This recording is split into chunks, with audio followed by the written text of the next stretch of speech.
আপনাদের মাধ্যমে আমরা দেশবাসীকে জানাতে চাই, চট্টগ্রাম বন্দরের চলমান যে আন্দোলন, এই আন্দোলনকে গতকাল থেকে চট্টগ্রাম বন্দরের দুর্নীতিবাজ চেয়ারম্যান এস.এম. মনিরুজ্জামান, পুলিশ, সেনাবাহিনী, কোস্টগার্ড, নৌবাহিনী, এসবি, ডিবি ব্যবহার করে আমাদের নেতাকর্মীদেরকে হয়রানি করছে এবং গতকাল এবং আজকে বেশ কয়েকজন গ্রেপ্তার করেছে।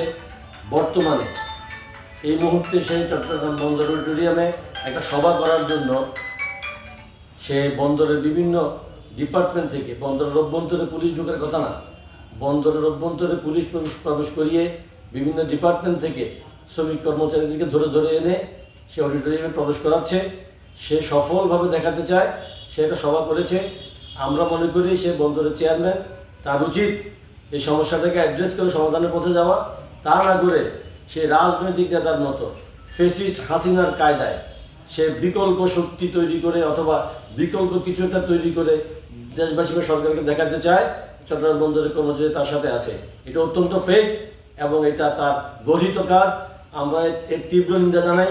চট্টগ্রাম বন্দরের আজকে যে ধর্মঘট সফলভাবে চলছে, চট্টগ্রাম বন্দরের অভ্যন্তরে এবং বাইরে সকল ক্ষেত্রে সকল শ্রমিক কর্মচারী আজকে ধর্মঘটে অংশগ্রহণ করে ধর্মঘটকে সফলভাবে এগিয়ে নিয়ে যাচ্ছে। সুতরাং এই চেয়ারম্যানের এই হীন কর্মকাণ্ড আমরা তীব্র নিন্দা জানাই। আমরা প্রত্যাশা করি সে এই ধরনের আত্মঘাতীমূলক কোনো পরিস্থিতি তৈরি না করে যত দ্রুত সম্ভব এই সমস্যার সমাধানের লক্ষ্যে এগিয়ে যাবে। অন্যথায় আমাদের কর্মসূচি আরো কঠোর থেকে কঠোর হবে।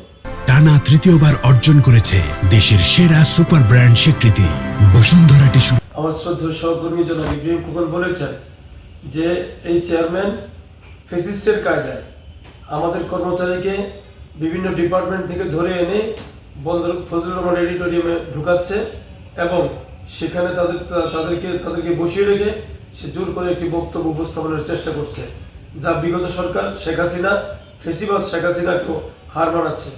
আমরা আপনাদের মাধ্যমে জাতিকে জানাতে চাই, চট্টগ্রাম বন্দরের চেয়ারম্যান এস.এম. মনিরুজ্জামানকে প্রত্যাহার না করলে চট্টগ্রাম বন্দর এলাকায় যে অশান্তির আগুন জ্বলবে, সে অশান্তির আগুনের জন্য সম্পূর্ণরূপে আমরা সরকার এবং কর্তৃপক্ষ সহ সকল সংশ্লিষ্ট সকলকে দায়ী করব।